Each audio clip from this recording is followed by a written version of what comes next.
जंगल का राजा शेर खा पी कर आराम से एक पेड़ की छांव में सो रहा था। तभी कहीं से एक नटखट चूहा वहां आ पहुंचा और खेलने लगा। खेलते खेलते वह शेर के ऊपर चढ़ गया। कभी वह शेर की पीठ पर दौड़ता तो कभी सिर पर चढ़ जाता। कभी वह उसके कान पर झूलता तो कभी पूंछ से खेलता। उसे बड़ा मजा आ रहा है और उसकी उछलकूद बढ़ती जा रही थी।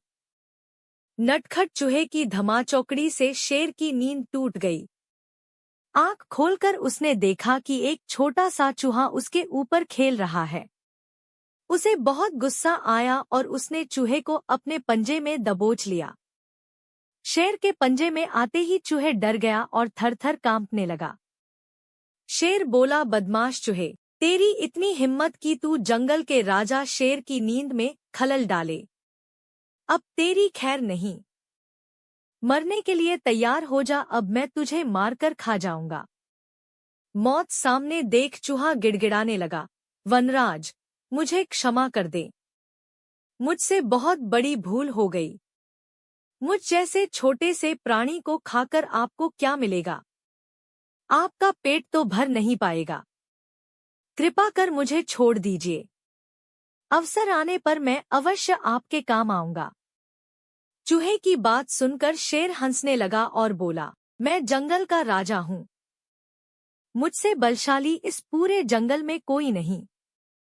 तू छोटा सा चूहा मेरे क्या काम आएगा? लेकिन फिर भी मैं दया करके तुझे प्राणदान देता हूँ। मेरी नजरों से दूर हो जा और आइंदा कभी मेरी नींद में खलल मत डालना। कुछ दिन बीते। एक दिन शेर जंगल में शिकार के लिए घूम रहा था कि वह शिकारी द्वारा बिछाए जाल में फंस गया। उसने बहुत प्रयत्न किया, किंतु जाल से बाहर नहीं आ पाया। वह मदद के लिए दहाड़ने लगा। शेर की दहाड़ वहां से गुजर रहे एक चूहे के कानों में पड़ी। यह वही चूहा था जिसे शेर ने दया कर प्राणदान दिया था। चूहे दहाड़ की दिशा में गया तो शेर को जाल में फंसा हुआ पाया। उसने फौरन अपने नुकीले दांतों से जाल काट दिया। शेर आजाद हो गया। उसने चूहे को धन्यवाद दिया तो चूहा बोला, वनराज, आप शायद मुझे भूल गए हैं। मैं वही चूहा हूँ जिसे अपने प्राणदान दिया था। मैंने आपको कहा था कि किसी दिन मैं अवश्य आपके काम आऊंगा।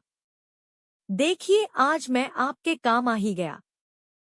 शेर को वह दिन याद आ गया और उस दिन की अपनी सोच पर बहुत पछतावा हुआ कि जिस चूहे को उसने तुच्छ समझा था, उसी की सहायता से वह शिकारी से बच पाया है।